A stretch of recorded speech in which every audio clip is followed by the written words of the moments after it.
اعوذ باللہ من الشیطان الرجیم بسم اللہ الرحمن الرحیم یا بنی اسرائیل اذکروا نعمتی التي أنعمت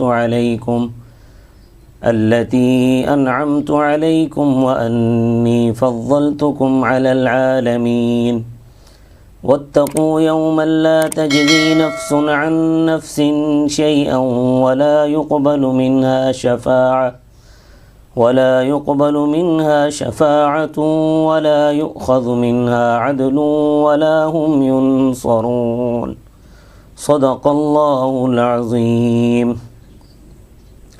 یا بنی اسرائیل، اے بنی اسرائیل، اذکروا نعمتی التی، یاد کرو میری نعمتوں کو، التی انعمت علیکم، وہ نعمتیں جو میں نے تم پر انعام کی، وانی فضلتکم، اور بے شک میں نے تمہیں فضیلت دی، علی العالمین، جہان والوں پر، واتقوا یوما، اور ڈرو اس دن سے، لا تجزی نفس عن نفس، نہیں کفایت کرے گا کوئی نفس کسی نفس سے، شیئا کچھ بھی، ولا يقبل منها شفاعت، اور نہ قبول کی جائے گی اس کی طرف سے سفارش، ولا يؤخذ منها عدل، اور نہ لیا جائے گا اس کی طرف سے جرمانہ، ولا هم ينصرون، اور نہ ان کی مدد کی جائے گی۔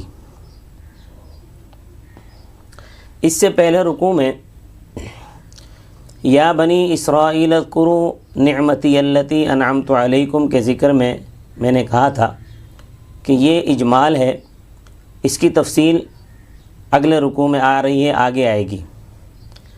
یہاں سے ان نعمتوں کی تفصیل شروع ہو رہی ہے، کچھ اس رکوع میں اور کچھ اس سے اگلے رکوع میں۔ پہلے بیان ہو چکا ہے کہ اسرائیل حضرت یعقوب علیہ السلام کا لقب تھا، یہ عبرانی زبان کا لفظ ہے۔ اللہ تعالیٰ فرماتے ہیں یا بنی اسرائیل، اے بنی اسرائیل، اذکروا نعمتی، یاد کرو میری نعمتوں کو، التی انعمت علیکم، وہ نعمتیں جو میں نے تم پر انعام کی، وانی فضلتکم، اور بے شک میں نے تمہیں فضیلت دی، علی العالمین، جہان والوں پر۔ اللہ تعالیٰ نے بنی اسرائیل کو ظاہری نعمتیں بھی عطا فرمائی تھیں اور باطنی نعمتیں بھی عطا فرمائی تھیں۔ باطنی نعمتوں سے بھی اللہ نے مالا مال فرمایا تھا۔ باطنی نعمتیں یہ کہ اللہ تعالیٰ نے حضرت یعقوب علیہ السلام کی اولاد میں حضرت عیسیٰ علیہ السلام تک تقریباً 4000 پیغمبر مبعوث فرمائے۔ کسی قوم میں ایک پیغمبر آ جائے تو ان کا سر فخر سے بلند ہو جاتا ہے اور آسمان کے ساتھ جا لگتا ہے، اور جس قوم میں 4000 پیغمبر آئیں ان کے لیے کتنی فخر کی بات ہے۔ اور پھر 3 مشہور آسمانی کتابیں بھی اللہ تعالیٰ نے ان کو عطا فرمائیں۔ تورات حضرت موسیٰ علیہ السلام پر نازل ہوئی، زبور حضرت داؤد علیہ السلام پر نازل ہوئی، اور انجیل حضرت عیسیٰ علیہ السلام کو عطا فرمائی۔ یہ باطنی نعمتیں تھیں۔ اور ظاہری نعمتیں اللہ تعالیٰ نے یہ عطا فرمائی کہ ان کو بادشاہت بھی عطا فرمائی۔ حضرت یوسف علیہ السلام یعقوب علیہ السلام کے حقیقی بیٹے تھے، پھر داؤد علیہ السلام خلیفۃ اللہ فی الارض ہوئے، پھر اللہ تعالیٰ نے حضرت سلیمان علیہ السلام کو بھی حکومت عطا فرمائی۔ ان کے علاوہ اور کئی نیک بادشاہ ان میں گزرے ہیں۔ تو اللہ تعالیٰ فرماتے ہیں کہ میری نعمتوں کو یاد کرو اور میری ان نعمتوں کا شکر ادا کرو۔ واتقوا یوما، اور ڈرو اس دن سے مراد قیامت کا دن ہے۔ لا تجزی نفس عن نفس شیئا، کہ کوئی نفس کسی نفس کی طرف سے کفایت نہیں کرے گا کچھ بھی، ولا يقبل منها شفاعت، اور نہ قبول کی جائے گی اس کی طرف سے سفارش، ولا يؤخذ منها عدل، اور اس کی طرف سے نہ لیا جائے گا کوئی جرمانہ، ولا هم ينصرون، اور نہ ان کی مدد کی جائے گی۔ دیکھو عادتاً جو آدمی گرفتار ہوتا ہے اسے عقلی طور پر چھڑانے کے 4 طریقے ہیں۔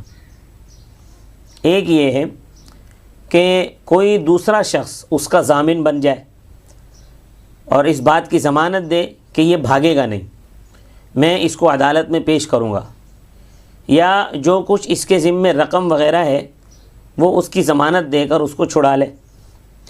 دوسرا طریقہ یہ ہے کہ سفارش کے ذریعے سے چھڑا لیا جائے کسی کو، کہ اس کی کوئی بڑا آدمی سفارش کر دیتا ہے۔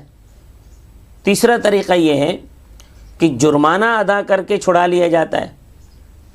اور چوتھا طریقہ یہ ہے کہ تھانے پر یا اس جگہ پر جہاں وہ آدمی بند ہو ہلہ بول کر اس کو چھڑا لیا جاتا ہے۔ یہ 4 طریقے ہیں۔ تو اللہ تبارک و تعالی ان آیت میں یہ فرما رہے ہیں کہ قیامت والے دن ان 4 طریقوں میں سے کوئی ایک طریقہ بھی کام نہیں آئے گا۔ نہ تو کوئی نفس کسی نفس کی طرف سے کفایت یعنی ضمانت دے سکے گا، نہ کسی کی سفارش قبول کر لی جائے گی، اور نہ ہی جرمانہ لیا جائے گا، اور نہ کسی میں اتنی جرت اور طاقت ہوگی کہ وہ ہلہ بول کر چھڑا لے۔ کوئی اس طرح نہیں چھڑا سکے گا، لہذا اس لیے اس دن سے ڈرو۔ پھر آگے ان انعامات کا ذکر ہے جو بنی اسرائیل پر مختلف اوقات میں مختلف زمانوں میں اللہ تبارک و تعالیٰ کی طرف سے ہوتے رہے۔